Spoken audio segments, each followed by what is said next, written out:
Welcome in, viewers, to the very first or listeners. This is like we're gonna get into this in a minute, but welcome in. My name is PartPanda, and this is the first episode of the PartPanda podcast.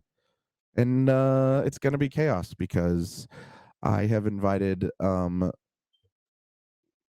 honestly, I've invited the members of the Chaos Crew -1, and I feel really bad about it because I didn't even think about inviting Ren until it was like the day before.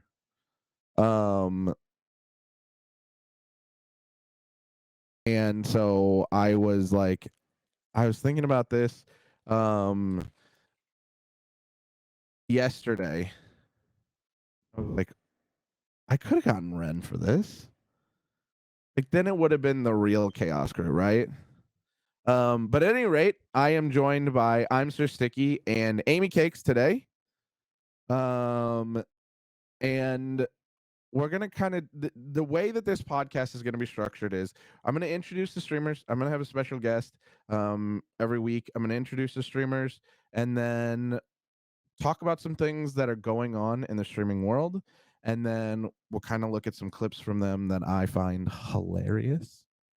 And then we'll round it out with any questions from you guys. So if you do have any questions, please feel free to drop them in the Discord. There'll be a link down below.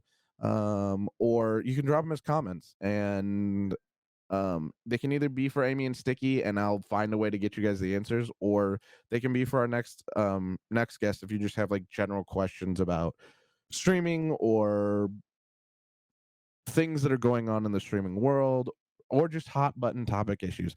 There's going to be some we're going to stay away from. We're definitely not going to be talking about politics. We're definitely not going to be talking about religion. That's just not going to happen here. This is not that place, but you're welcome to have those conversations other places. So, without further ado, I would like to introduce the man to my right. That direction. That direction. It's actually my left, but the cameras are flipped. So, that man, the one, the only, I'm Sir Sticky. Panda, it's good to be here, bud. Thank you, thank you, thank you. Thank you for joining me. Absolutely. And then below me is the beautiful and wonderful and amazing Amy Cakes. Hi, Amy. Hi. Thank you so much for inviting me, Panda. You're very welcome. I honestly, like, when I was putting this together, it didn't make sense to have anybody else for the first episode except for you two.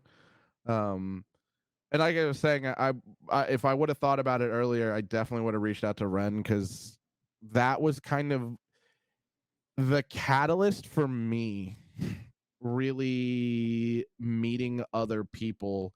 You guys were kind of the beginning of where I started as a streamer because before that, I didn't really play with anybody else. I just kind of played with myself, which is still happening often. And you know, offline people. So you guys are kind of my first foray into like collaboration, which I think is super important if you're looking to grow as a streamer. I think collaboration is a huge piece of that. But we'll get into that. To start with, Sticky, I'll start with you. I kind of want to start with like what well, let's just start with this. What was the highlight for you as a streamer for 2022?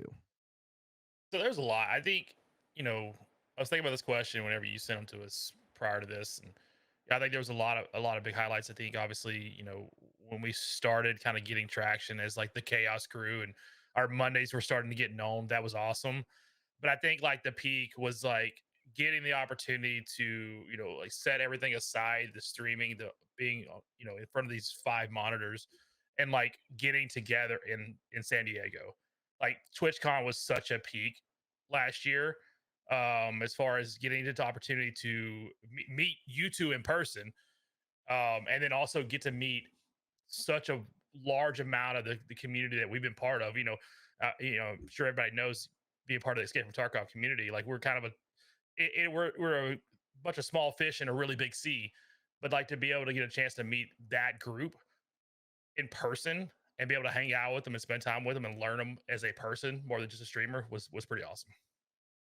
Oh, I definitely agree with that. I think TwitchCon is the highlight for a lot of people. Like even people who have gone before, I think every year getting to like go out to eat and sit down and have a conversation where it's face to face, because I know a lot of us, we spend a lot of time online. We have like a lot of our friends are known in online communities, um and we kind of cultivate ourselves there.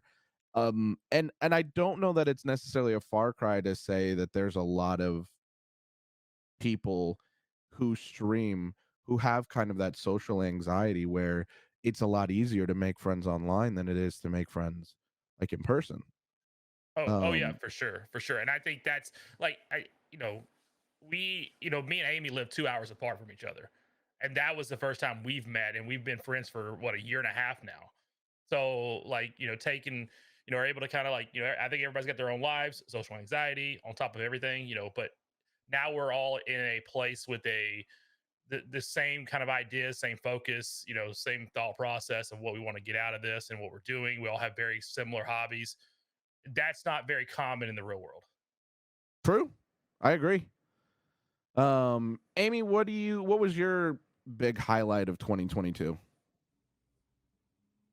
I think honestly, I was kind of going the same direction Sticky was going. Like there were a lot of like key moments that I can remember, but honestly, just meeting you guys first in person at TwitchCon and then meeting everybody else within the community and then pulling the community together, like, and you kind of just you can like grasp how close we all are. It's not just like, oh yes, you're on my follower list. It's like, no, like now I can see you in person, give you a hug, and you know interact with you, go have lunch, breakfast, whatever. Like it was, and it didn't feel uncomfortable either. Like a lot of people were saying that, oh, when I meet in person, I'm my social anxiety is gonna go up the roof and I'm not gonna be able to interact. But no, everybody was actually very, very like welcoming, like open arms, and it was natural. Yeah, I think I think there's always going to be kind of a key person within your friend groups who kind of you realize that they are the exact same person online as they are in person, and it puts you at ease because you're so used to them being that way that you kind of fall into the rhythm of how you are when when you talk to them and hang out with them online. So I definitely think that it helps people get to know each other outside of a setting where you're face to face, and then once you are face to face, you've got that one person who's like, oh my god, this person is exactly like they are online, and it kind of frees you up to be who you are, right? Hmm. What about 2023? Where do you guys like looking forward to? I know both of you have kind of shifted your content away from being Tarkov exclusive streamers.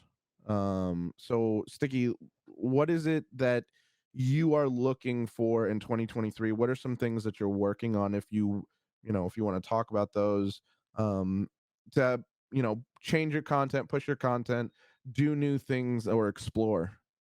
Yeah, and so I've been, the last few months have been kind of an opportunity for me to take a step back and really look at the content because I took talk about taking a step back from being exclusive, Tarkov content creators, and I think over the last year and a half, that was really 95% of what the type of content that I made, and I kind of got, in other words, burned out, but interested in looking at other avenues, and so we explored other games, explored other ways to stream. But I think the biggest thing for me, the biggest thing I'm planning on and working on this year, is finding my niche or my niche, right? Is finding the type of content that I want to create every single day.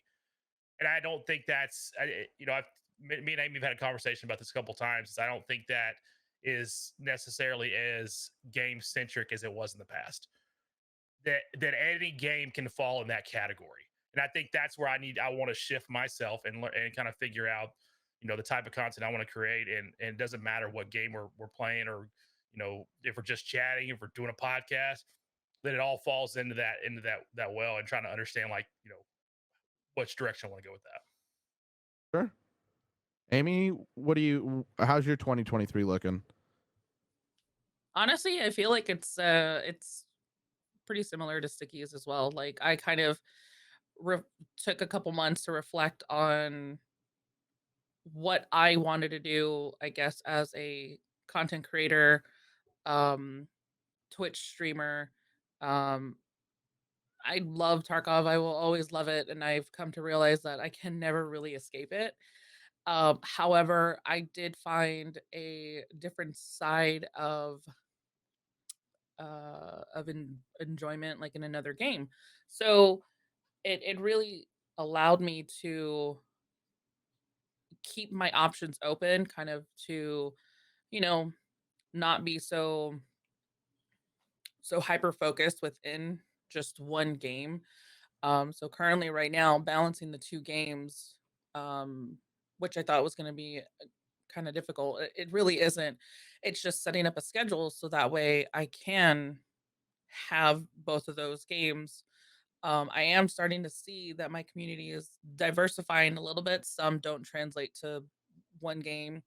Some will be there for me, and I'm coming to find that out. And, I'm grateful regardless. Um, no matter what I play, somebody's going to be there and they're going to be hanging out with me. And I still think that's pretty damn cool. So, Yeah, I like that. I like that. I think that there's an aspect of content creation where, especially as you begin your journey, right? Like, people talk about, do I play one game and kind of lock myself into that community and know that if I try to make a switch, there's gonna be fall off? Or do I immediately diversify and understand that the growing process there is inherently slower because you're not ingraining yourself into a community? So the way that both of you are talking is kind of where you're planning on going now. Is I want to grow my base around me as the streamer. yes. But So yeah, for sure. I am the content. The video game is not. I see like the video games more supplemental, right? I think, the personality, and, we've had a lot of experience, streaming and gaming together, all three of us, and the Chaos Crew, right? I think like that translates. If you watched any of our, the game Amy was mentioning that we've tried out over the last few months, New World. I think that does translate. The type of personalities and the interactions that we have together has translated even into a game like New World. Obviously, like you're saying, Bandit, I think there does take some time to, it's since we're not ingrained in this one, community that we've been ingrained in for the last year and a half. It takes a little time to build traction and grow and continue to grow in multiple communities. But I think, again, like Amy said, I think that the focus is trying to find that niche and how we can, build the content streams and, you know, TikToks and YouTube videos around us as the creator, and then the game or whatever we're doing is really supplemental to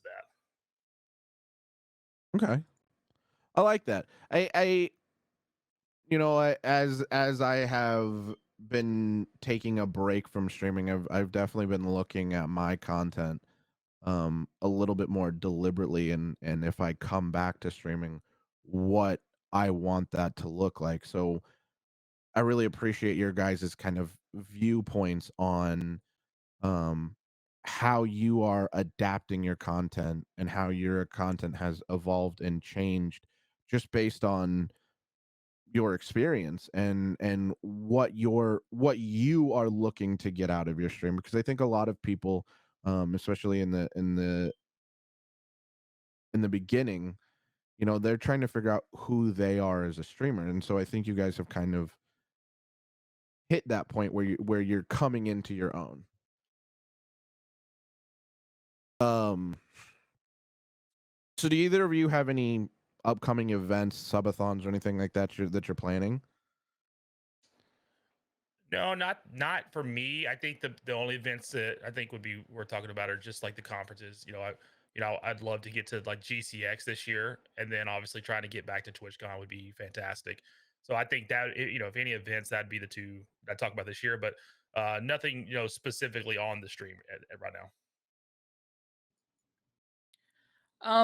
I know I've been kind of conversing with different people about putting on like some sort of like a thon.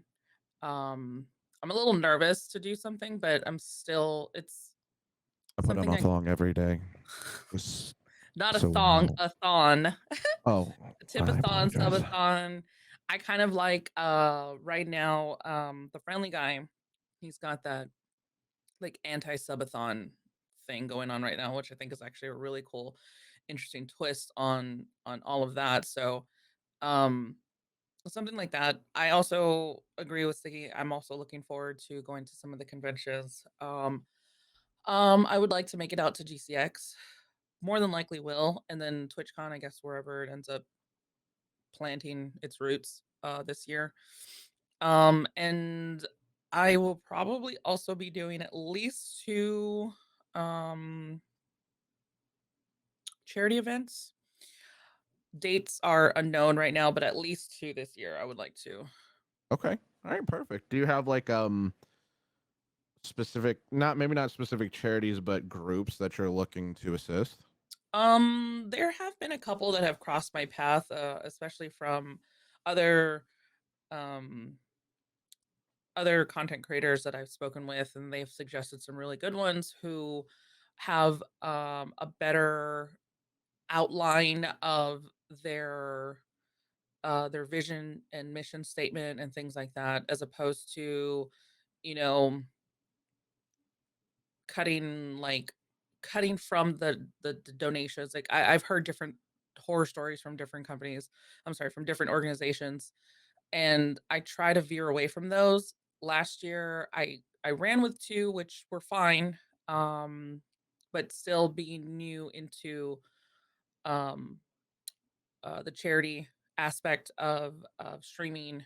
I just didn't have any knowledge. So now that I have more acquaintances, I have more, you know, essentially colleagues like within the industry, I can ask questions and kind of narrow down who I want to go with. I have some organizations in mind, possibly one of the ones that I helped um, last year also. Okay. So I'm gonna put you in a hot seat here for a second. You want to give us the names of the ones we should stay away from? Um, I if you don't want to, that's totally cool. probably not. I don't want anybody Amy's like, I'm to. not burning bridges right now. This is too No. early. Yeah, wait 5 years. Let me Oh get to my man, 5 year anniversary, and then I'll start dropping names. you're good. You're good. You're good. Uh, I one of the things, since I'm not streaming, that I've been thinking about lately a lot more is like setting fire to things, essentially. Um, like there's like this weird bridge that I think some people try to walk across, or tightrope that they try to hang on. And there's definitely some content creators that are just like, I'm just gonna burn it all, fucking, it doesn't matter. And then there's others that I think a majority are like, I don't really want to get into conflict with either in the community or um, within the industry, because they're just like, I'm too small, or I don't know anything, or I don't want to burn any bridges that I might want to cross later, right? And I am every day, and I don't know how often anybody else does this, but almost every day, I feel like I type up a tweet and then I look at it and I go, you know what? I don't know if I really want to deal with this today. I, Because as soon as you type it up, it's gonna be one of those things where people are like, it becomes an all day affair. It becomes an all day argument where you're like, what did they say now? I probably do the exact same thing. Once, maybe twice a day, I'm typing up a reply and I'm like, do I want to deal with the conversation afterwards? And usually the answer is no. What do you okay, so you're working on, editing a video or whatever, and you pull up Twitch. What types of things are you looking for on Twitch? Are you looking for like the games? Are you looking for the just chattings? Like what are you guys into? I so I mean when I'm watching videos, I mean I think this is the thing about Twitch, and we've talked about this before, is I've been on Twitch for I think about 4 or 5 years now as a viewer, and so I've built a pretty large amount of people that I follow, but I still have my go-to like 4 or 5 people, and it almost for me again, like we talked about earlier about trying to build the content around the creator us. I follow a handful of creators that it doesn't matter what they do, doesn't matter what they play, that's where I go. If those people aren't online, typically it is a game or two that I'll focus on, like Tarkov, because I love the community across the board. But again, it majority of the time I spend is focusing on a handful of actual creators versus actual topic or game or type of content they're making. Sure. Amy, what about you? We're talking about other content, correct? Or our own. Yeah, not your own. So you're sitting there, you're editing a video, or you're working on something. Maybe you're at work, because I know, both of you are have jobs outside of streaming. Like, you can give me specific people, or just like, what is it like? Do you go looking for Escape from Tarkov videos or streamers, or are you going to like? For me, I love the otters. I love watching the sea otters. That was one of my favorites. I like cooking streams as well. So like, what kind of things do you look for? I mean, I don't always look for like gaming content. When I guess I'm decompressing or, relaxing from whatever it is that I'm doing. If I'm scrolling TikTok, it's usually like clean talk or organized talk, or, every now and then I'll come across like, another content creator, but it's I don't always look at like the game that they're looking at or they're playing. I look at like their personality and how they're reacting or what they're doing, and if I can tell if they're genuine or, I don't know, like a variety of things. Sure, It's just mostly like personality, um, information, um, anything related to hobbies that I'm currently in right now. So I guess what I'm kind of binging right now is a lot of like motorcycle content. oh, okay. So That is not what I was expecting you to say at all. yeah. So um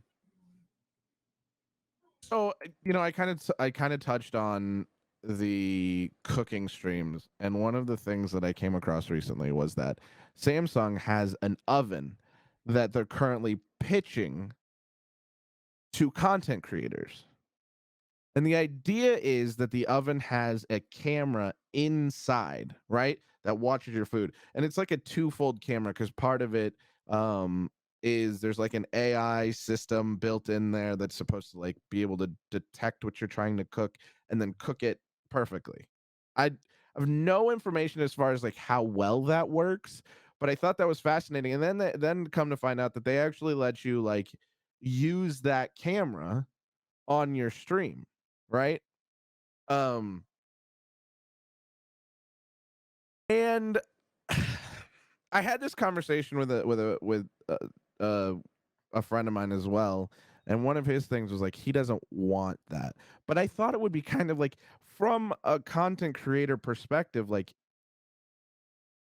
how cool would that be to like watch your bread like cook and rise, or like the cheese start to melt and get all ooey gooey? Like I think that would be super cool. Yeah, I think so. I when you put that on the list, I went and researched a little bit. I think as far as like the way it works is like they have like a pre-programmed like list of, like 100 something dishes that can track for like perfect cookness. But as far as like the watching it, the content creator side, which is really interesting, my initial thought, and maybe this is more of an old school thought, like, is like you think about all these old commercials where they showed like the really quick sped up video of the brownies rising, the cake rising, and doing all this stuff. Like, I think you translate that into, Instagram's got a huge market for stuff like that, and obviously TikTok and every other platform, but like, live streaming, it'd be interesting. It's actually surprising some of the stuff that people will get mesmerized and watch, and and will stay focused on consistently. So I definitely think that there's a space for it, but then I started thinking like where else are we going to put cameras? Right? Like obviously there are places that we absolutely cannot, you can't be putting a camera in a toilet. I mean, look at you mean think about, yeah, it was a movie, but the Truman Show, right? People like to consume. Oh People like shit. to consume. People like to consume everything. I didn't even think about that. That's actually really that's right. That's actually kind of genius. But instead of it being like focused, well, you know what I would kind of like. Let me get a camera inside a lawnmower, like just right above the blades, right? So it's Yeah, not getting cut up, and it would need like a pretty like sturdy housing, right? So that you can watch the grass being cut. yeah. I think that would be. That I makes think me think of like Honey, I Shrunk the Kids. Mhm. Okay. Sorry, Yeah. if we can't tell, I grew up in the '90s, right? Like we all have a similar age, and You're a growing up in the boomer. '90s, I'm a boomer. So Yeah. like these like movies, The Truman Show, right? Honey, I Shrunk the Kids, and even like The Truman Show, like the knockoff, the one that Matthew McConaughey did. Like there's another one that he did. I'll find the name for you, Yeah, but send that to it's me. very, very similar, same concept. Because we went through a stage of like the late '90s, early 2000s, where one company would come out with a movie and another company would come out with a very similar movie within like 6 months, right? Like what was it, Deep Impact and Armageddon, same time, right? There was a streak of that happening for about 10 years. Oh.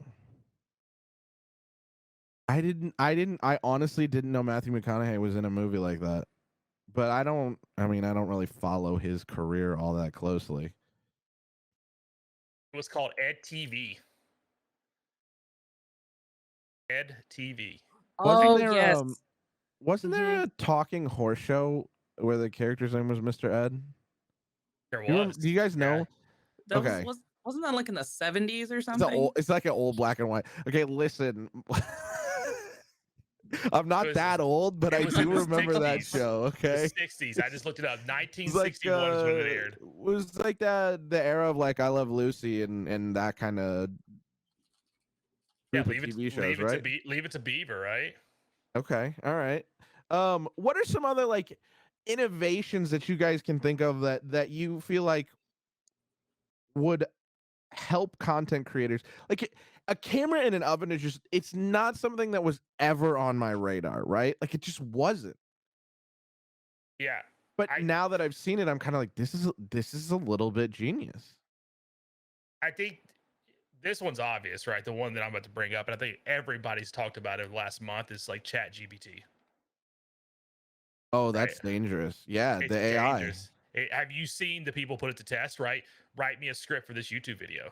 Like give a topic, give it the voice you want to talk to, and it plays it out for you. So, have you guys seen the AI Twitch streamer? I mean, but not until you showed it to it. You shared it with us. I haven't seen it before. That's Yeah. scary. So there's a new VTuber that is run entirely on a AI system, and it supposedly works really well, and I was shocked and surprised, and like where is the line though? I don't know that answer. Yeah, Like right. if I can have an AI artist make me emotes, right? You know, they talk about like one of the things that was like a big hot topic um when we started having like robots take over factory work, right? Yeah, Assembling, like, okay, well now we're losing jobs. Now you have robots that are doing art. And I saw an article this week of a guy who posted his art on a subreddit, and they removed it because they were like, they said no AI art because it's not for AI art. And he made it. It was not AI art. right. But it AI art has gotten so advanced that you can't you can't tell.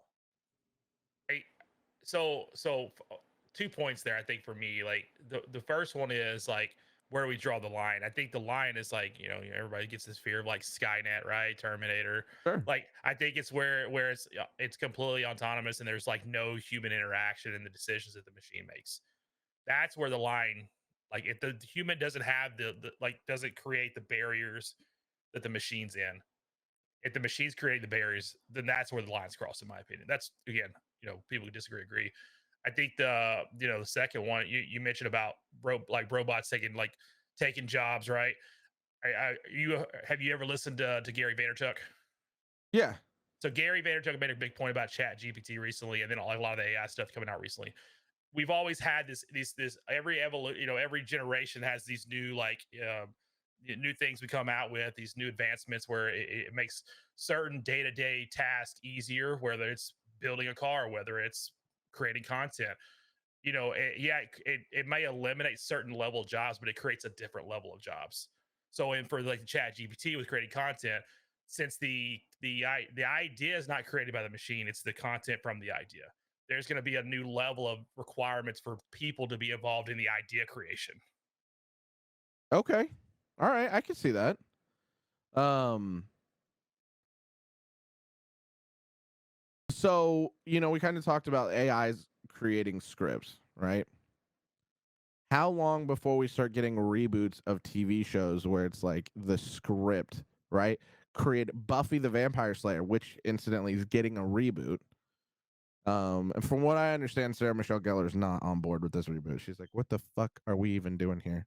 But can you imagine like a Buffy the Vampire Slayer episode written by an AI? It makes me want to go grab the script of something else, like the transcript of a YouTube video, and slap it in Chat GPT and tell them to rewrite this. I mean, but aren't there currently like AI like writing like music already and Yeah, writing Oh like yeah, all these other formats like yeah. and nobody is really like batting an eye. Like I know like as in relation to like the musician and things like that, people are that's the general argument like you're that is taking something away from us like our creativity, but I mean I feel like it also like gives more of a variety to, let's just hypothetically say it creates its own new genre, which I think it kind of did. And it allows other people to explore like not just like one genre of music or this new variant, like it's just kind of like branching out even more. So I don't know, I feel like I'm not like completely opposed to like AI created content. I think it's pretty cool. But I think maybe I'm a little more simple minded for things like that, so uh, and Amy's like, I'm like it's "Oh, pretty. it's fine, it's fine." and I think for these creators that are going to start buying into like Chat GPT and using that and like any other AI stuff, it's like that obviously is a big time reducer on certain like things, like right. But I don't have to write every piece of a script now. Now I've got all this extra time to do editing, or I got extra time to market or do this other stuff, and I'd really again, like to see it implemented as a moderator, like a Twitch moderator. yeah, Be interesting, But like to give like full responses, give like and make decisions on bands and stuff like that. And yeah. But then like I also like my mods, right? Like that relationship with my mods. And when do we start having relationships with the AI? I mean, I'm pretty sure people have already done that. Sticky. Every day we stray further and further from God. So we kind of talked a little bit about the Buffy the Vampire reboot. I don't know if either one of you are big Buffy fans. But I feel like we are hitting the point of there's a lot more reboots that are being greenlit, and I just don't know how I feel about that. Like Harry Potter got a reboot greenlit from WB. That's a whole nother issue because I think WB is scrambling because they don't know what to do. Because like they've got the DC universe and they're like, I know that Ezra Miller kidnapped a child, but also we're gonna leave him as the Flash, right? Where do you stand on these reboots? I, it was interesting. I looked into the Buffy thing with Sarah Michelle Gellar, and like her point was like, it makes sense to do a reboot whenever you can introduce a whole new generation to things that were very pivotal or very important, like in a past generation's life, or time span or whatever. So like, if it makes sense to like the current generation, the current market for viewership, to see, to be introduced into it in modern terms and modern ways. Hey, I can see that, but I do think that we're scraping the barrel at this point. Like they're running out of ideas, and we're using just reboot it. There's a show on, there's a Hulu show that came out about reboots. It was about rebooting. I saw that. I haven't watched it, but I did see the trailers. I think they were Twitch trailers. I think I saw it on Twitch. Yeah, I watched a few episodes. It's pretty funny, but it's like, hey, everybody's doing reboots. Like it's now being the joke of the industry where, hey, we don't have any other ideas. Let's just do a reboot. What about like cult favorites that died before their time? I'm looking at you, Firefly, you piece of shit. If it comes back, like I feel like with Firefly, if you brought it back but you didn't bring back the cast and didn't reboot it with the same cast, a lot of people would just be like, nah, Yeah. And the cult classic thing about like the old shows like Firefly is like, it's obviously a lot of reasons why those shows were so popular. Sometimes it's generational. What's going on at times, what's happening. That's why it's, people love this. And but yeah, I think you're right. I think if you don't bring back the original people that people fell in love with in the first place, it's just like, okay, cool. I mean, you might find a new market, but I don't think it's gonna have the same pizzazz that it did in the first place. Aren't the Star Trek movies reboots technically? Because aren't they like the characters and there's just Chris Pine? Just Chris Pine. like how you like Chris Pine just explains some shit. Like, Chris Pine. Like that's just the explanation of the whole thing. So Star Trek's an interesting one because technically the Star Trek movies with Chris Pine were reboots, and I think that they were a way to try and recapture the like a new generation of Star Trek fans. What's interesting about that though is like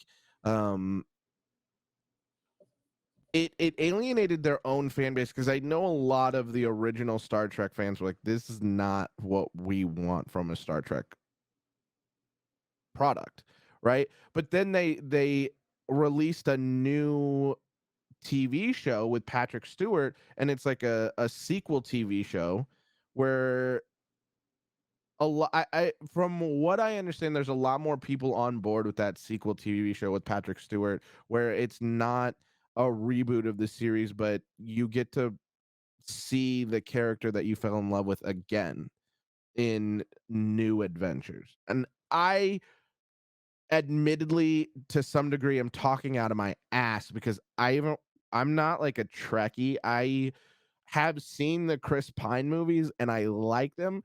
Burn It Down, I don't care. I like them because I don't know the universe, I think. And so they're like enjoyable, fun action movies to watch. Thank you, Michael Bay. Hey, if we could get one more lens flare in here and maybe an explosion, that would just make the whole podcast, right? Yes, it'd be perfect. I mean, and I think like reboots, I would love to. I think what I would love to see if we're gonna keep doing reboots, right? To either extend or alter the direction of the story that we maybe saw in the past. Like I think there's some shows, not I guess more so like some more like there was some movies in the past. Like we're starting to see like Blades coming back into the like Marvel universe, but we saw like a whole Blade series in the past, right, with Wesley Snipes. And now I'm curious, like obviously it's going a whole different path and it's not necessarily a reboot because it's going to be completely different. But you know, But I mean, I think with Marvel, there's a lot more flexibility and a lot more forgiveness because you've got an established multiverse. right? You do And whatever. so people are like, you can do whatever you want because we realize that this is wholly separate from, X comic book series or Y thing. And then even within like the MCU, now they have like a multiverse that encompasses the comic books and encompasses their own movie history. So it wouldn't necessarily, beyond the fact that Wesley Snipes is notoriously difficult to work with, it's not out of the realm of possibility that he shows up in a movie in the MCU, right? Because like they have this built in. Frankly, the only thing I really remember about the Blade Wesley Snipes movies are two things. One, Ryan Reynolds was in one, and I love Ryan Reynolds, and I would marry that man, but I think most people would. And two, there's a scene in the movie where Wesley Snipes is like laying down and he refused to open his eyes, so they CGI'd his eyes on, and it's terrible. It's actually atrocious. Wait, I've watched Yeah. these movies and probably a couple of dozen times each. I got to go back and see this. That's impressive. Entropic, can you see if you can find that clip? That's fantastic. I would just do Blade movies CGI eyes. Maybe just Google it and see if it comes up anywhere.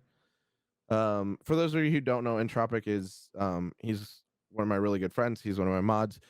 He's kind of being my director, producer, handling all things back end for me. But yeah, it's that whole scene is actually just um uh see if you can go back and pull it one of those video clips on YouTube. Yeah, that first one I think is it. Yeah.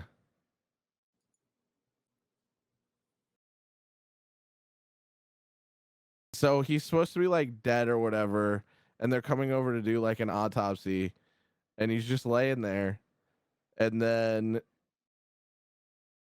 they CGI his eyes open. It's so bad.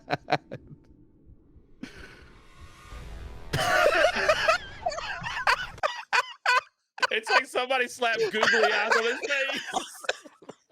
It's like that Snapchat filter, the crying eye thing. Yes. Oh my no. God. Yes, They're it's so good. bad. It's so good. Oh my God. Fantastic. It's such a good one. Okay, so we've kind of talked about reboots a little bit, and Blade's getting a reboot. I'm actually really excited about the Blade reboot. How do you guys feel about video game movies or TV shows? Because historically, any crossover in any direction, whether it's the movie to the video game or the video game to the movie, has historically been tragic. Yeah.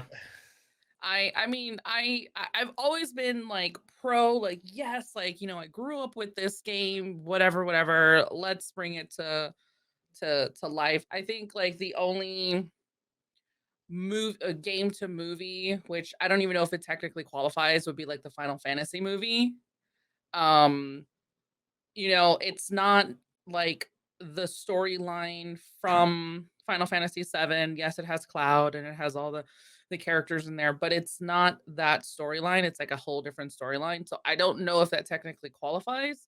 But if we're talking like Halo, I don't do me a favor, Amy. Don't. Okay? Can we just look as listen, a listen, hardcore listen. Halo I was fan, committed the first like 30, 45 minutes, and then as soon as he takes his fucking helmet off, I was done.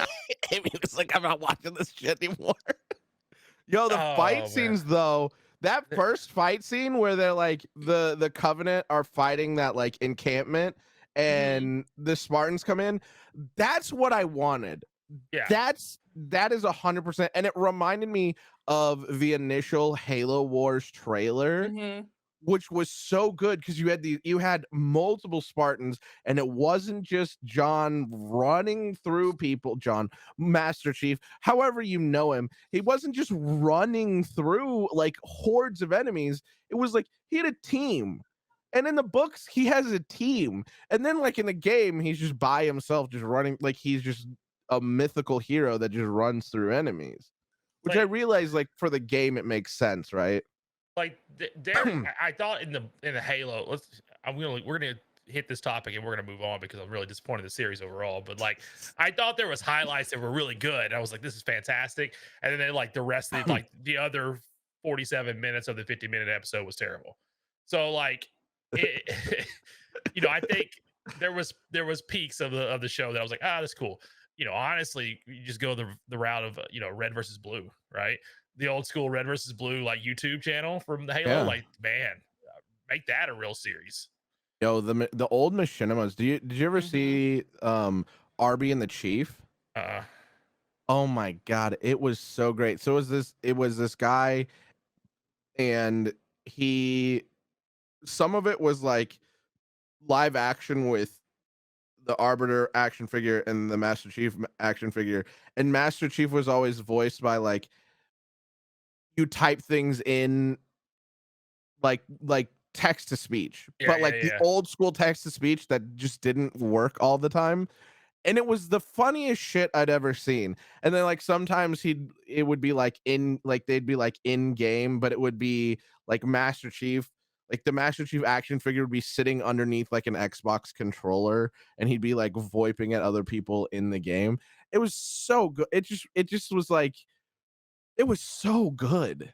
It was so good. I think I've seen some of this stuff, and but yeah, I mean, like, this is funny stuff, man. Like the Halo stuff was really good, but I think like in general, like video games for movies and movies for like to video games, I think there's like we do have some really good stuff that's happened. Like in general, like some people disagree, but I think like the Resident Evil like movie series, I think in general were solid. They were, but they didn't. I think what people were disappointed in, especially if you were like a Resident Evil fan, is like at some point they diverged and they were so different. Like the first two movies were close, and then it was just an action hero movie where Alice was just in charge of killing everything. Right. I mean that, and then you go like the Mortal Kombat series, like last Spawn. One was, man, Spawn. Oh my god, Spawn was like a peak of my childhood, right? Okay, Spawn was a good movie. Even though I should have never watched that at my age when it came out. Yo, the fucking clown was nightmare inducing. John Leguizamo. Terrifying. Oh my god. Now, they are, from what I understand, there is a new Spawn movie in the works. I'm really excited for that because I think Spawn is one of those characters that I'm like really tied to. Can you think of any that worked? I mean, I have one. I think right now I think the Sonic movies are working. They're super popular. That's true, but what are you gonna do with Dr. Eggman? Because Jim Carrey's no longer acting. Yeah, I mean, they're gonna CGI him. Have an AI write a script. That's fucked, Amy. I think what's funny is like I think going the other way, like we switched generations. Like whenever I was a child, and playing like games on NES and Super NES, like I think movies that went to games were enjoyable, like the old school The Lion Ghostbuster game, King, Lion King, old school Ghostbuster game. Aladdin, Uh, Ghostbusters, yeah. Teenage Mutant Ninja Turtles was a blast back on NES, like those games. And then we hit a point where the graphics changed. We're like, oh, we'll go the other way, but they never did it. Like the story was the problem. They did a really, I Okay, think, do you remember the Wolverine game that came with the initial Wolverine movie? It I, was actually really good. It was yeah, very, very well done. right, I, And kind of the tag on to that one as well is like the Spider-Man games based off the Spider-Man movies yeah, were also very good. But yeah, I think that there's the common thread there is they're superheroes, right? So there's a little bit yeah, more leeway in what you can do that doesn't feel like you're taking away from the story right. or the gameplay or whatever, right? Um what is Okay, so that all kind of brings me to the Last of Us TV show, which my understanding I don't think is out yet. And I can't remember The the 19th, release date. Is it the the 19th. 19th? So it's yeah, I think it's the So it'll 19th, be out the by the next week. time this episode airs, it will be out. So I'm super interested to see what people think of it, especially with like other things in media over this past year, specifically like the Lord of the Rings TV show, Yeah. which was not super well received. Whether or not Amazon can pull off this TV show that is, by all accounts, based on a game that by I would say 90% of the people who played the game, like one of the generation defining games of that era. And it's what, it's Pedro Pascal, right? Yeah, And yeah. Mhm. I think even if like right, the script is, man, I think Pedro Pascal alone can carry the show. Yeah, I I agree. one of my favorite things from the VJs was watching Pedro Pascal walk out and having him with Troy. I think it's Troy Baker. I'm blanking now, but I think Troy Baker plays um the character in the game, and watching them kind of run into each other on stage of like here's the TV show version and here's the video game voices, and like that was just a fun like add in that I don't know, it kind of made me warm and tingly and gave me hope for the show, but I'm still kind of like on this like, oh, just don't screw it up. I think Because we're gonna go ahead. the story is already so like it was so compelling as a game story. Yeah, I I think it's gonna be interesting because I think from, so I'll be first. I never played The Last of Us, but so I think the show is gonna. I think it's got a potential to catch a whole new non-gaming audience also, for like a couple of reasons. Like The Walking Dead just ended, right? Just in the last like 6 months ended. I think there's, yeah, we're over the zombie apocalypse thing, but I think there's still a linger for like their want for that type of storyline. And like That desperation and survival feel. yeah, I think there's that's still there, and then watching some of like the making of the show stuff, and how this is a fungus that like actually lives, like we actually have that fungus in the world that affects it, but it just can't infect people. Like Yeah, that it infects bugs and that ants. Yeah, realism thing, I think will grab a big audience too. So whether it grabs the gaming audience, I don't know. I think that it has a better shot of grabbing an outside audience than say the Dave Batista Gears of War movie or TV show or whatever it is that they're doing, because I feel like that one is going to be so geared towards gamers. Oh yeah. I don't and I don't think other people are going to be able to latch onto it in the way that we can latch onto The Last of Us without playing the game. Yeah.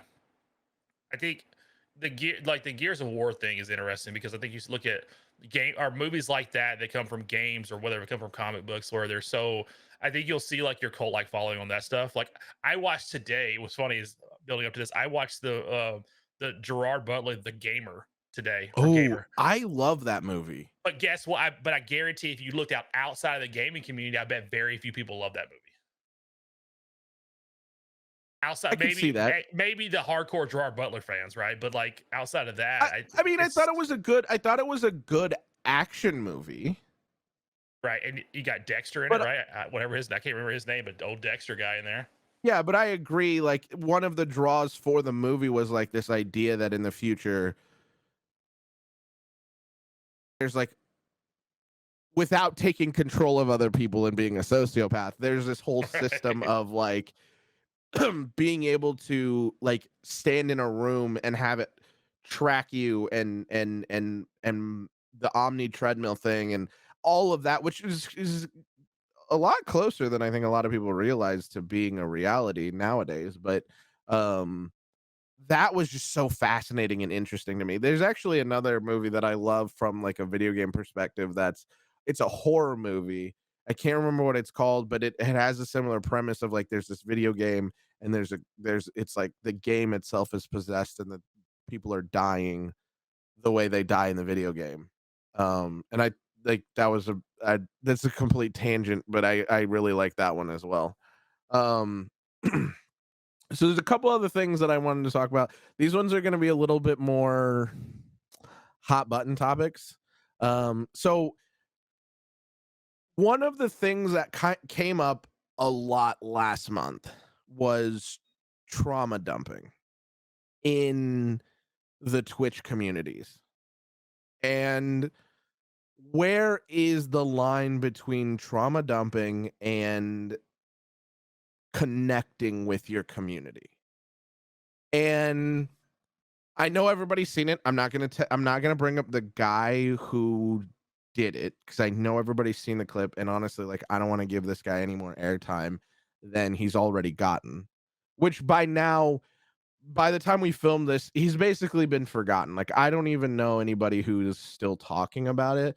But the topic itself, I think, is really important and interesting because I know that as streamers, especially as you're building your community, you really want to connect with the people who watch you. Where do you guys sit on what is an acceptable conversation topic in chat versus trauma dumping? And I know that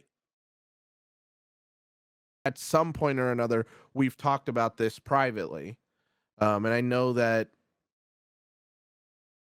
at least Amy and Sticky, I don't know because I don't remember us having this conversation in regards to your chat, but I know Amy has had people come into her chat and do very specific trauma dumping where you're like, no.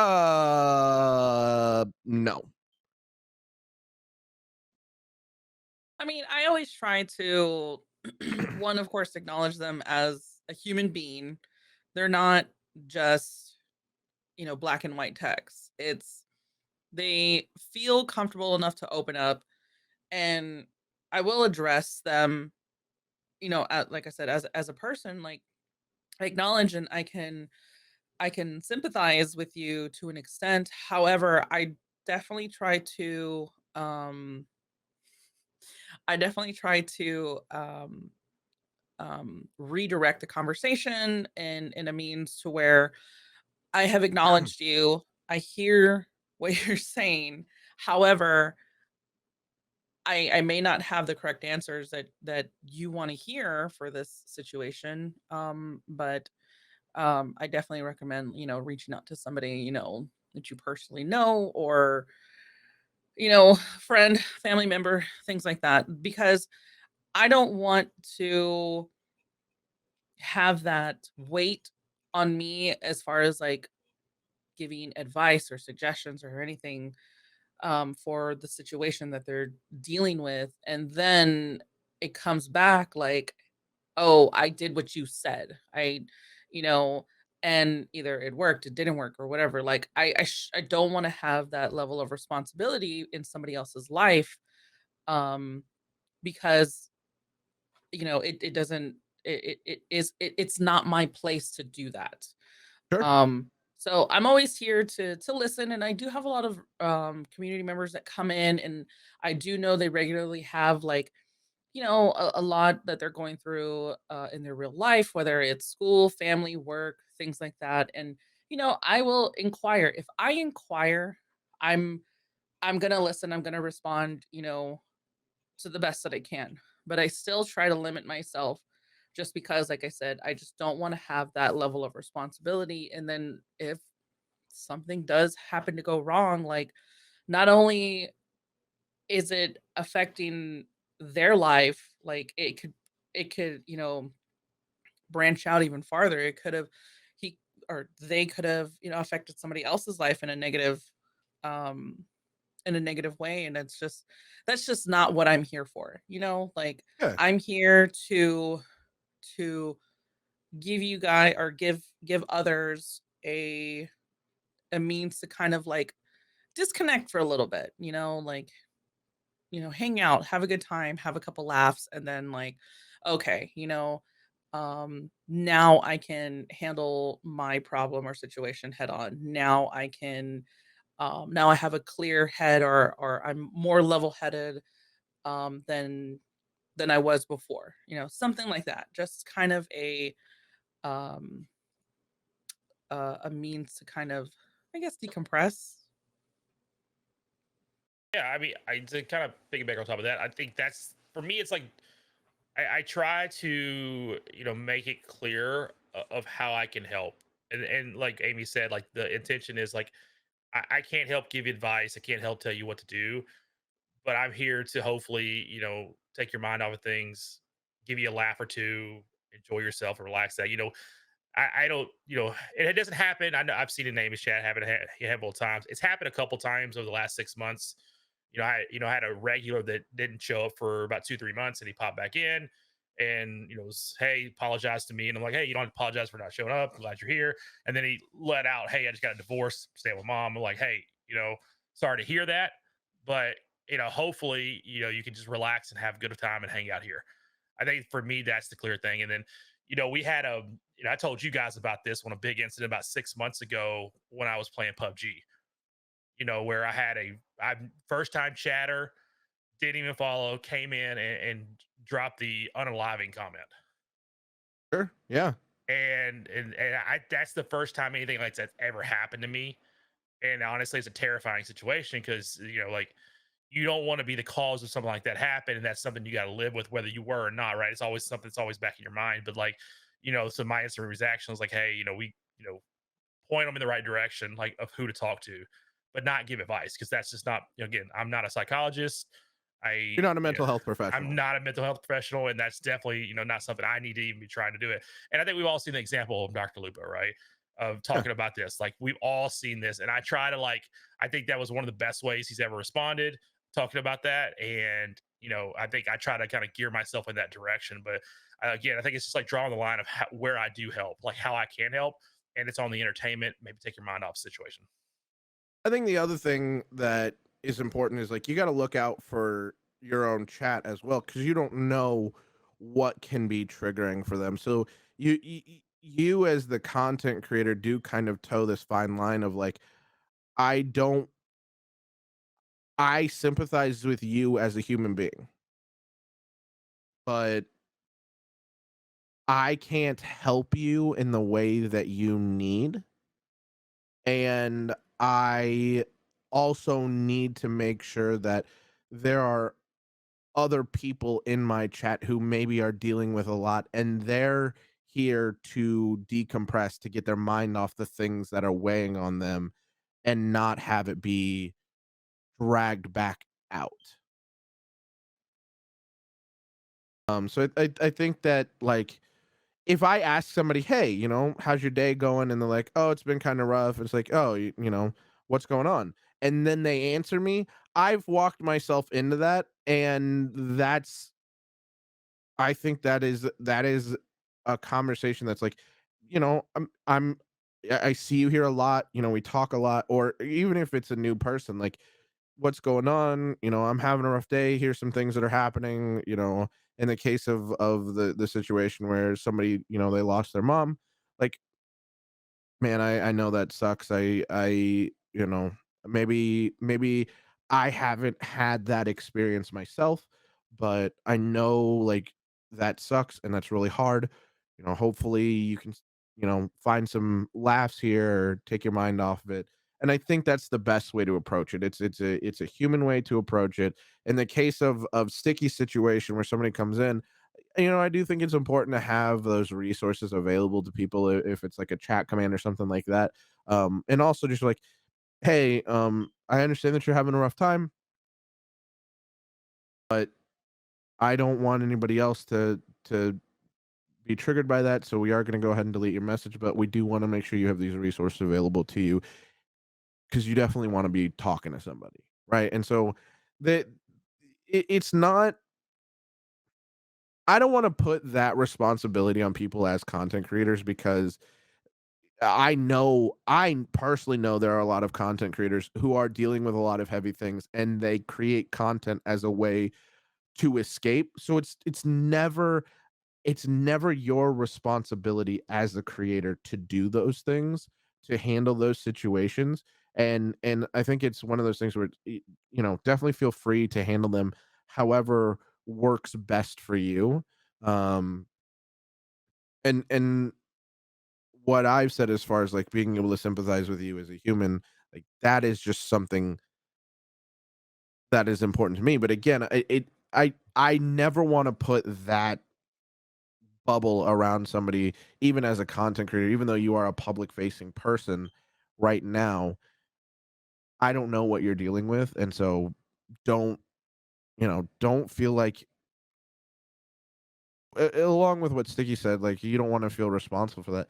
Don't. It's not whatever happens isn't your fault. Like they happen to come into your channel, but it's not you didn't you're not the catalyst, you're not the facilitator, you didn't do it. Um so I think that's kind of a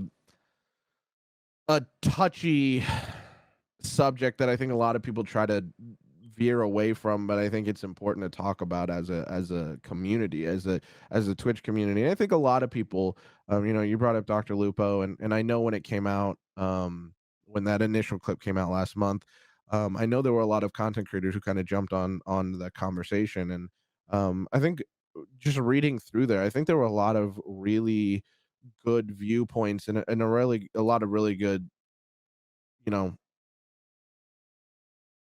comments. I think the biggest thing for me that just really like it just really like ground my gears was first of all, you asked the fucking question. Take ownership, right? You asked the fucking question, and if you ask the question, you be ready for whatever response comes. Like you got to be ready for that. And then the second part that just really I was livid is don't single somebody out and then rant on that one person who's already having a hard day. Right? Like it's Mm-hmm. one thing if again, just because I know we watch him a lot, like when Dr. Lupo, when somebody comes in and says something really shitty and then Dr. Lupo just like goes off on him, that's one thing. That is something that I expect from people because you as the commenter came in and were aggressive. And then you're surprised when the streamer's like returning that energy. Don't be surprised. You're an idiot. But this person's having a hard day. You asked the question, first of all, and then you just made the rest of your however long rant on some nonsense. Yeah, I mean, like you said, you asked the question, expect Pandora's boxes open at that point. Like you never, again, it's, but also to single somebody out like that, I mean, it's wild. It's wild to me. It's dumb. You're an Um, idiot, and I hope that your channel dies. That's real. Amy, I know you're shocked, but that's real. I hope his channel No, dies. I mean you say things that a lot of us think, and sometimes it's better. It's Listen, better. fuck him. I don't care. He's not coming to my channel. He ain't gonna follow me. Get the fuck out of here. Anyway, let's move on to something a little bit more lighthearted. So I know you guys are not surprised by this, but I went through your channels and I grabbed a bunch of clips. that I thought were either hilarious or I want some explanation on what's being talked about here, because it leaves a lot to be questioned. It's 100% directed at Amy.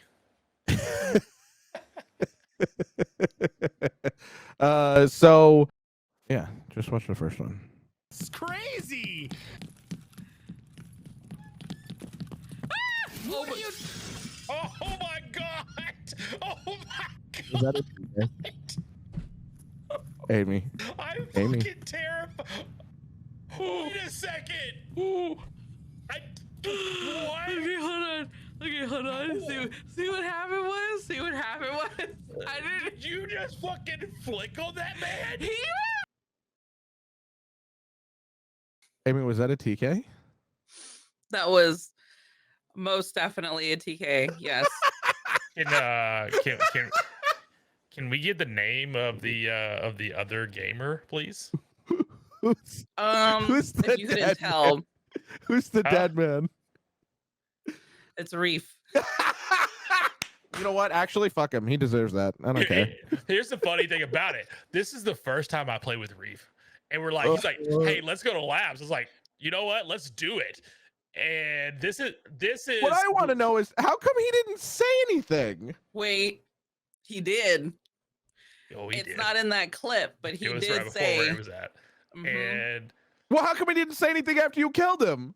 it's a Reef move, you know that. He probably just got up and left. Yeah, he probably did. Probably he was probably like, I found a joint. I'm out of here.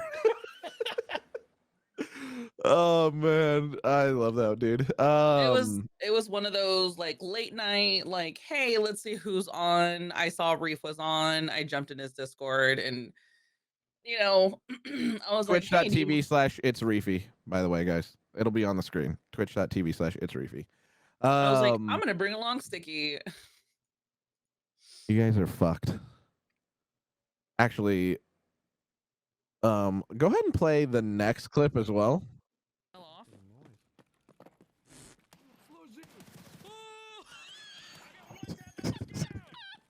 Wait, is this the factory clip? Did you kill me? Yeah. I don't know. Yeah. I hope not. Amy, is that another TK? Amy. Can we just talk about this? Because I was going through your clips and like there's a lot of TK clips, Amy. Which are not intentional. So Mind you, these are not paid TKs. These are not like. And here's the best part about this. There's two things about this clip. So my very first ever animated emote is of Amy's face after she finds out she TK'd me. And the second part is, Panda, do you remember what happened about 45 seconds later? Yeah, she TK'd me. She TK'd you. Yeah, I was looking for the clip, but I couldn't find it. And then you know what happened 45 seconds after that? She died. She died, and we lost all our shit. Died. I think she died to a scab, if I remember correctly. I'm 100% sure she died to a scab. Oh my god. One round through a wrist T, she TKs me. Why'd you put your head in front of my gun? Yeah, Sticky, bullets have travel time. What the fuck? Whatever the God damn, the barrel of dude. the gun is on the back of your head, it's not much travel time. Yeah, well, it's got to come down the barrel, man. You got True. time. You can move. Facts. All right, the next one. And I squeezed it. I don't know if it was too hard or what, but the parts that were exposed, one side of it squirted with such force on my face. Like, Amy, it just, Amy, would you like to tell us in my what face. you were talking about, or I have No words. literally no idea what. So what I love about this clip, Anna, what I love about it is how serious she was about the conversation, and there was no actual innuendos happening in the conversation. And she's like full in all over her face. I squeezed it with such force, and it was all over my face. And that's the entire clip, guys. I want you to, the viewers, I want you to bear in mind, I did no editing to these clips. I did not change anything.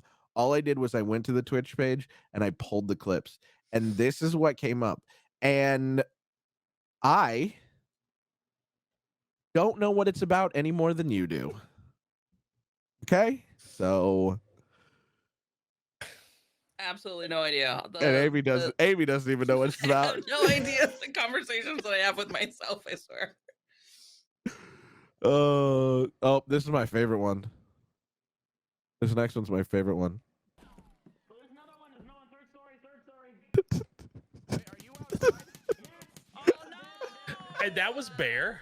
Yes. So I didn't. Yes! I forgot to mention this earlier. Another peak of my last year was actually meeting the Bear in person. Oh, it was good. It was a good time. And then to see this clip made me think about that. Amy, we're 3 for 4. Listen. Panda There didn't are share- a lot of them. I don't There know are a if- lot. I was literally just going down the line, clicking on like your most viewed clips, and these are the ones.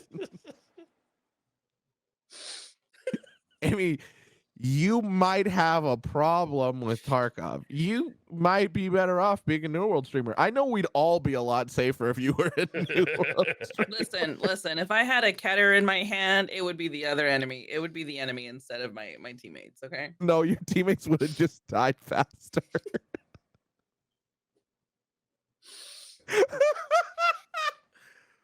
Oh.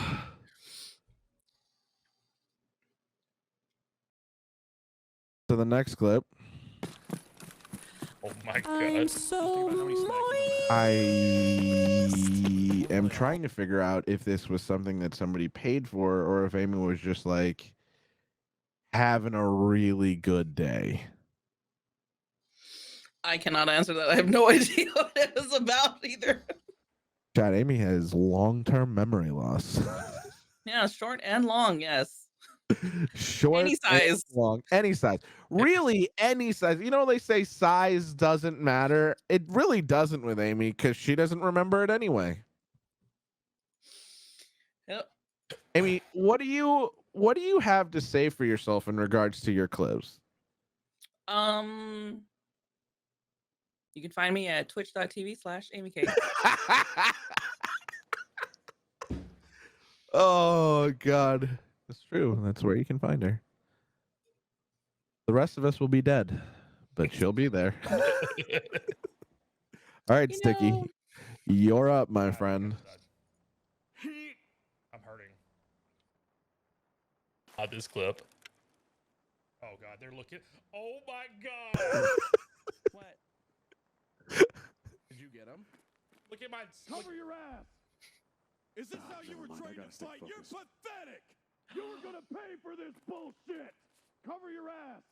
Is this how you were fucking just try it? Drop your weapons and give up. Do it now. Hold on. Wow. Goddamn Ruskies. Oh my god. Die, Scav. Okay. Wow. They are I've never seen so many dicks in a room in my life. Don't lie. Four of them? Where you're shooting, goddamn it. We got a fucking. They got out. Okay. Nice. You did. So what happened? Okay, so here's the story behind this one. We make it so it's Chaos Crew Monday, and we make it to Marked Room, and I go into Marked Room and I get a couple of guns, one of those that SVD, and I just rang off some rounds, try to bring the boys to the yard, right? And That was his first mistake, chat. Keep track of them because there's a lot. and there is a and I get the gun bug where my hands are bugged and I can't do anything in the game. So I think it was 3 Mistake of you number guys. 2. Yep. And so I run to the bathroom and I alt F4, restart the game, and you guys all die in the process to those 4 Chads, and they find me. They come and they hit me once, shoot me once, make me start bleeding, and then I come back to that scenario, and I was like, my instant thought was, I'm gonna try to kill somebody. This was pre where we had to pull the pin on the grenade. So the grenade instantly went down if you saw that in the clip. So I was able to just throw it down. And you asked me this afterwards. I tried to close the door, but I didn't want to make it obvious. So I kind of slightly leaned and I couldn't get the pop-up to close it. So I was like, I'm gonna throw a grenade down, run and stand in the door, and hopefully I slow somebody down. And this clip ends up getting on EFT WTF. This was like one of the guys in this group was another streamer, and he's like a regular like Valiant's chat. It was a freaking hilarious like interaction. They were super cool. What I love about the clip is that you ran into the doorway. I know that you were trying to shut the door, but then like your brain didn't tell you to shut the door after you threw the grenade. So you ran in and you stood in the doorway for a full second where you could have like turned to your right and gotten the prompt and shut the door, but you didn't. You just stood there and took shots to the back. Sometimes the brain processes really fast, sometimes it's really slow, okay? It was so good. Oh man. Oh, it was good. I liked it. It was a good clip. It was a good clip. Clip number 2. All right, wait for the clip, guys. Wait for the clip. Oh yeah, this is where you say wait for the clip.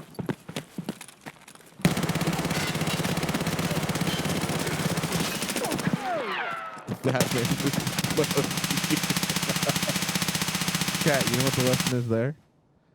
Never call your shots. So I just got a massive raid from Genitals. My stream was dying.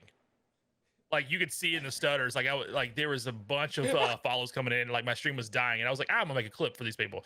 And this was in my Papash Daddy days, where I was like running that every single raid, and it failed me. Yeah, the Papash Daddy days. In my intro, in my Tarkov intro, I have a clip from when you and I were running the Papash. I had a fully kitted M4, and I switched to the Papash to kill a dude. Yeah, it's great. You know, with the armor changes, it might be time for the Papash to make a comeback. Oh, I've already told that to Arson the other day. I was like, it's time for it to come back. Okay, so this is an old clip. Yeah, this is before I met either one of you. Because the stream room's way different, and then the fuck is this baby over here? That's when you had to cover the raid IDs. We had to cover the raid IDs. That was free. That was Sticky. You only needed to do that if people were watching your channel. True. I was just trying to follow and do what the other streamers were doing, you know? This was also some shitty audio. Another house. Like everything was different. And what's funny about this happening, like you pull in this clip, this exact thing happened to me yesterday, Amy. I died right in that same spot almost to somebody else extract camping on Friday night. So last night. Really? Yeah. Wow. Oh man. What a good clip though. What a good clip. That man was just waiting there. Chad, always check your exfils. That's what you learned from that one. There's really nothing to be learned from Amy's except for don't shoot your fucking teammates. Don't shoot your teammates. All right. So this is this is a more recent clip. Oh, this is where oh, the invisible man. The one I killed was a 5-star. Oh shit! He was there! Oh check my god! Corners. No fucking way. Oh, Sticky almost ate it to a hatchet runner. So for anybody who doesn't know, the way I play Tarkov is an absolute chaotic mess. I just run along like a dumb buffoon half the time and just don't pay attention to what's going on. And that was a prime example. We killed a couple of guys, and there was a guy hiding in the room ready to freaking hit me in the face with a knife. Okay, this next clip is my favorite. This is my favorite clip of all time. For your channel, it's my favorite because this clip is the day that I met Amy and Sticky and Ren. The day. Amy, I had messaged Amy because she had said something about looking for people to play with. And she messaged me back. She's like, hey, you want to play on Monday? I was like, yeah, for sure. And then she messages me and she's like, hey, do you mind if some other people join us? Not letting me know that she already had Monday plans and she double booked like an asshole. And I was like, yeah, sure, bring them along. I don't care. I don't know anybody. So I was like, yeah, just bring them along. This is a mistake, by the way. I should never have come along. This is a mistake. I just want to put that out there. But this clip is my first, like, it had to be like the first 1 or 2 raids that we even played. Which one has the beta? Who's had the beta? That's me. Okay. I have a try. He Oh, fucking killed me. He Sticky. fucking killed. so Sticky. Oh my Sticky God. nails I the aimed down at your belt. leg and it kicked up and shot you in the face. so this was My Red. This is who God. you were My talking leg about. is at the beginning of gone. the I podcast. think- Yeah. This was the original, like the I'm very fucking first clapping. Chaos Crew, Guys, like oh set my up. And like you God. said, this was the very first time you gamed with us. Guys, I found And me and Red and Amy had been playing No, together it's for a community about a GL month, for month and a you. half, I I'll think. bring you Not stuff, too I'll bring long. you stuff. I mean, on and off a little No, bit. it's okay. Play. We gotta Um, go down to And the funniest thing about that, my intention was to shoot him like in the leg because I knew he was about to shoot me. I had a feeling because he called out my beta bag. And so I just fire a shot off with an RPK and I catch it at the bounce and the freaking reticle pops up to his face and just one taps him in the face. We blamed Ren for this because Ren blacked out his leg, so he had that kind of bounce to it. But on further review, Amy, Sticky, you were not aiming at the leg. You were center mass. I think we reviewed that clip several times just to like confirm. That Sticky didn't was- actually shoot Ren in the head. Like on purpose. Mm-hmm. It's so good. Oh, it's such a good one. Let's see, what's this one? This is. I don't even shit, know I dropped my how gun! you accomplished this. I got my gun! I don't know how you dropped your gun. It's not like a hotkey to drop your weapon. So I can explain this 100%. Okay. I got him. Holy shit, I dropped my gun! This was a bit bot. So this was when the bear was in the channel, and I have a get naked bit bot. Why are Well, your alerts off? There's no bits that come in. I think he might have used because he pre-purchased a ton of them. Oh, And it was that it makes was, sense. It was a straight chat command. And so what it does, the get naked one, it instantly drops my gun first, like instantly. And so I go around the corner and Bear times it out perfectly to where I run around to this guy and I drop my P90, but thank God I was wearing an Alton and like a Thor armor or something like that. And so I was able to pick my gun up and run him back down and kill that guy. That's freaking.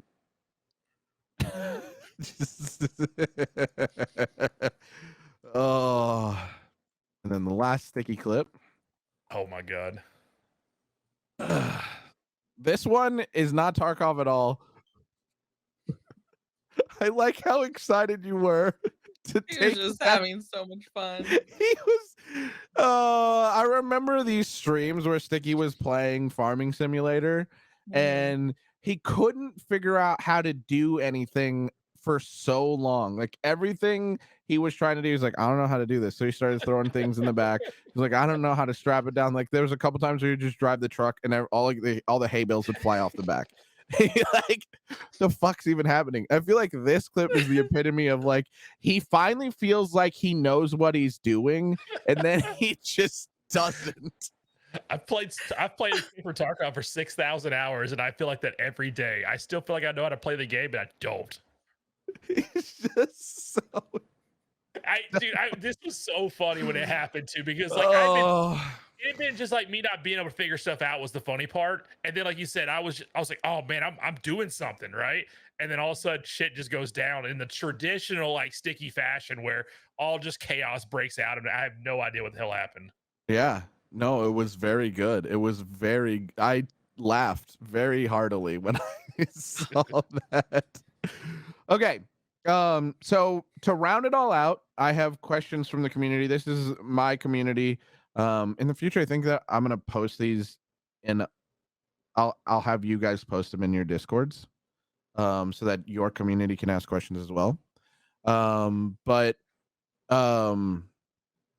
So this one comes from a random scrub. Who's your favorite TK target? Sticky, we'll start with you. I feel like it's more of a revenge thing. It's like it's got to be Amy, right? Like if I had, but the most common person I TK'd has 100% been Panda, 100% been Panda. I can't. I mean, I can count in a week. There was one time where I think I TK'd you probably 3 or 4 times in 1 week. Yeah, that sounds about right. But Amy? TKs were never a pot like I wanted to. It just happened. No, he does. Amy, who's your favorite TK? Like, of the people you've TK'd, who is your favorite? Like paid TKs or accidental TKs at this point? Accidental because I think accidental is a little bit more real. I mean, it would have to be that sticky clip. That one where he just walked in front of my gun. The audacity of this man. Walking in front of my Ash 12. So, didn't you TK Lupo? No, I TK'd Amethyst. I TK'd her. Yeah, how come when the very first time we played with Ames, she yelled at me like it was my fault that you guys were dumb? You 3 got in range of the rogues and it was somehow my fault.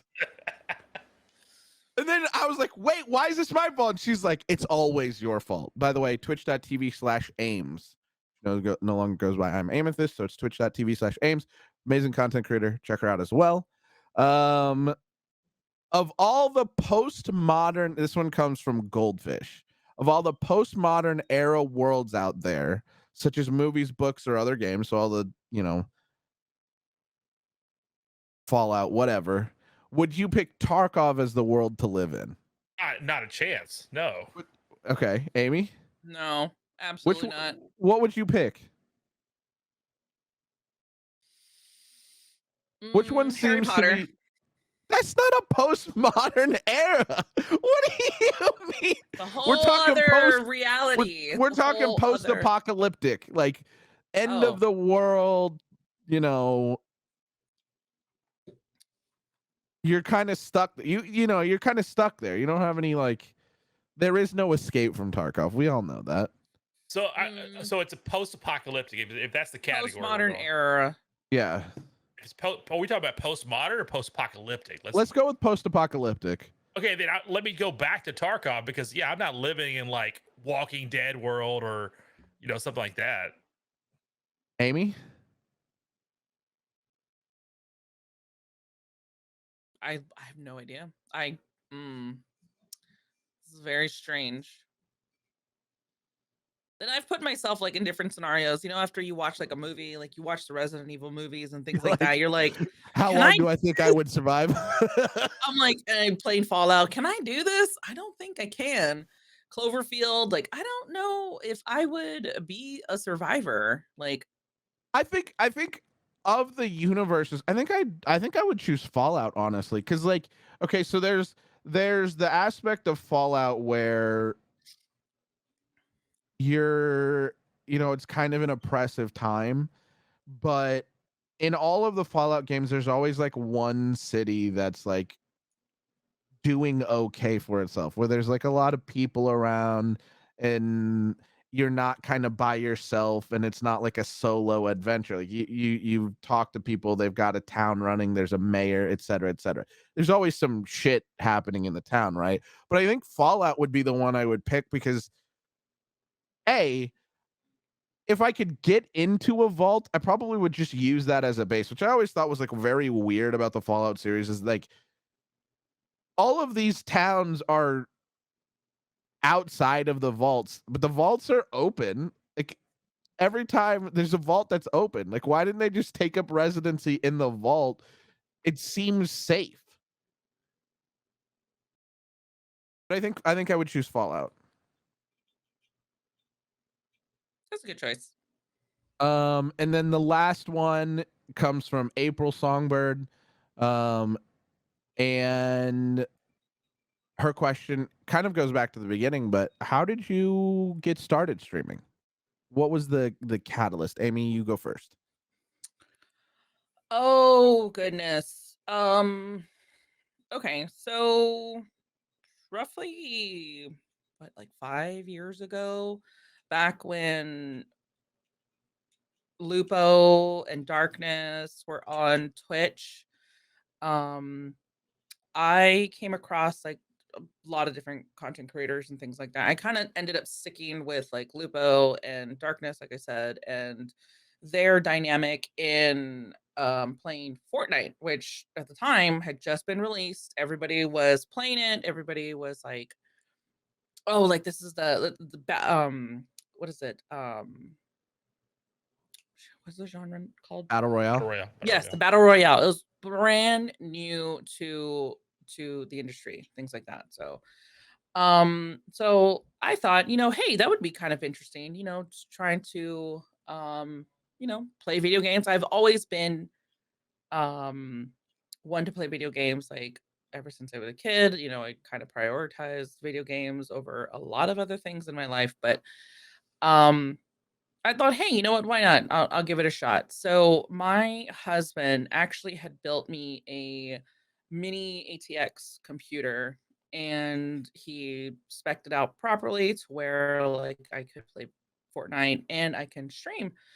So I started doing that about 5 years ago.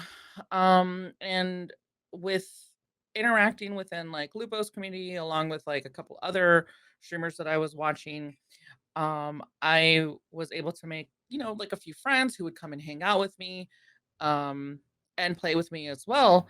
So I did that for about maybe a year and a half. And I noticed that, I kind of needed to take a step back, to prioritize other things in my life. Still play video games, but I just didn't stream. And then after about a year hiatus, I came back. I thought, hey, I can do this again, right? I'll give it a shot. I built my own computer. Um, and then I kind of was starting all over again though. So I no longer interacted with a lot of people from those other communities I was in before. So I had to start from scratch. I had to talk with other content creators. By this point I was already playing Escape from Tarkov. I had already gone through 2 wipes, um, and I had local friends that I was playing with, and so that was the game that I started back up with. So playing Tarkov then branched me out into the now known content creators like that we all kind of see regularly on Twitter, on YouTube, on TikTok, and things like that. Um, and hanging out in their chats and getting to know them as well as their community kind of helped me to feel more secure that yes, I can stream again. Like I can do this. Um and yeah, so we're coming up on, I think this is going to be my second year consecutively streaming. So, All right. Vicky? What got you into the content creating world? So not much different than Amy, to be honest with you, as far as like who kind of got me involved, like interested in it. So again, I've been on Twitch for 4 or 5 years now, just following it and watching it. And like one of the first creators that I really ever, like, I feel like I connected with their personality. Like that was my streamer that I wanted to follow was definitely Lupo. I think, similar in age, similar interest in games, his father, I think that was something that attracted me to it because, obviously like Twitch is known to, average streamers, lower age and not doesn't have kids, whatever. So I think, somebody that lifted up and talked about his family on a regular basis was very interesting to me. So I watched Lupo for a while, during the Fortnite, big craze through that day was wild watching that happen. Um, I watched him for probably about 2 years. And then I was like, hey, I think maybe I want to start streaming. I started playing more Fortnite, and I was just playing Xbox at the time, and I finally was like, hey, I'm gonna buy my first gaming PC. This was like in 2019. I was like, first gaming PC. And I was like, I'm gonna play for a while. I'm gonna set some stuff up, and I decided I was gonna try my first stream, and I tried did a couple of Fortnite streams were my very first ones, like back in like 2019. But the biggest issue I had at the time was my internet. Where I was located had really terrible internet. It was like 25 megabytes download and like 1.5 up. So it was like impossible to actually do a stream. So, another year goes by. I don't really do anything. I just like, you know, play games, whatever, with some friends, and finally get good internet. And then I go through this whole like over analyzing, overthinking process for about 6 months to a year. And then finally, I discovered, like Genitals hit the scene, and I discovered her through like playing with Action Jackson Paul. And I started watching her, and she was somebody that really hit the scene, like was like and blew up really fast in Tarkov. And by that time, I was very into Tarkov. I've been playing it for about a year and a half. She's somebody that's been playing it for a long time, and so I started watching her. And then between watching her and Lupo, and just seeing like what they do and how successful they were able to be, I was like, I'm gonna give it a try. And I came back in, I think, March of, what is it, 2020. I think, because I'm coming up on 2 years also, like of actual streaming here in March. And um, I've just been doing it since. But like, again, for me, it was seeing the way they interacted with their communities and the people around the other content creators was something that really drew me in. And I just, have enjoyed it ever since. It's been a great experience so far. All right. I mean, yeah, that's all I've got for community questions for right now. Like I said, guys, if you do have other questions for Amy or Sticky, please put them down below in the comments, or you can join the Discord. There's a link down there to the Discord. There's a thread specifically for Amy and Sticky. They're welcome to jump in the thread and answer questions in there, and then I'm sure they will be on the podcast again, because that's the kind of relationship that I have with them. But yeah, I really appreciate you guys joining me today as the inaugural PartPanda podcast, which I don't have a good name for this yet, but um, that's kind of what we're going with right now. Is there anything else that you guys want to say to the viewers? And as the last piece that I want to give you guys some time to talk about is, what is it that you want people to know about you and about your stream? Like, what's an expectation that people can have when they come to your stream? Sticky, I'll let you go first.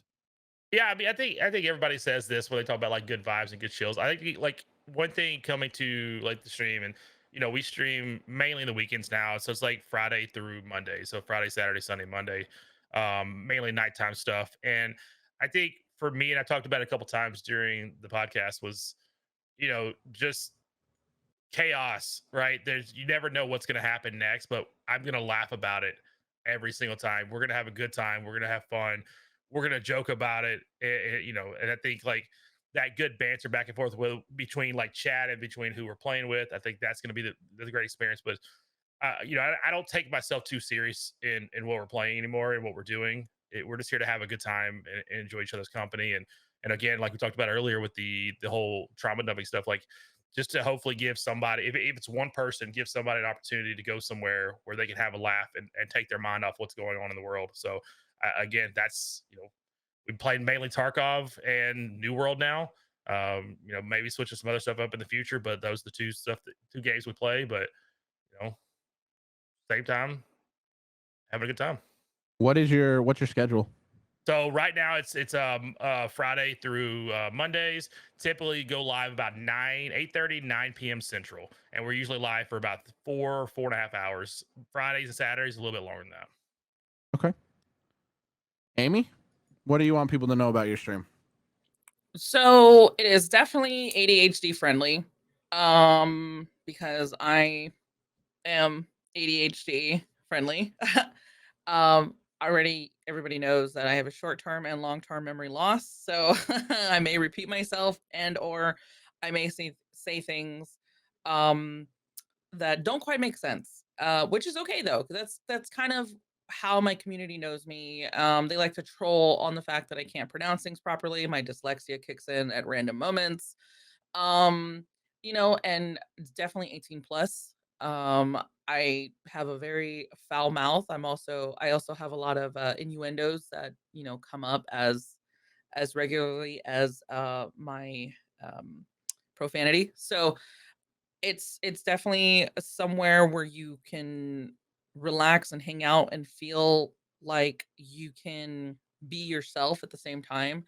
I'm I don't see myself as being a very like tight knit type person. I'm disorganized, so you don't have to come in anticipating like strict rules aside from the standard TOS stuff. Don't be an asshole, things like that. But for the most part, you're always gonna catch the real side of me. I don't really know how to be fake a lot. I'm just it's just me. So yeah. Yeah. Everyone's pretty much welcome. If you're under the age of 18 though, no, you're not welcome. And what's your schedule? So right now I do have a blended schedule. So Mondays and Fridays are going to be my evening times. Usually start around 7 p.m. Central, last till about midnight. And then Tuesday, Wednesday, Thursdays are going to be my day schedule. Start around 10 a.m. Central, go to about 3 or 4 p.m. Okay. Well, there you have it, guys. That is the first PartPanda podcast in the books.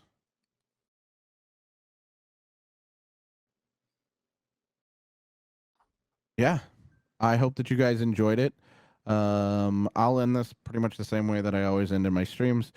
Remember, as always, be good to yourself, be kind to those around you, and have a fantastic, beautiful rest of your day.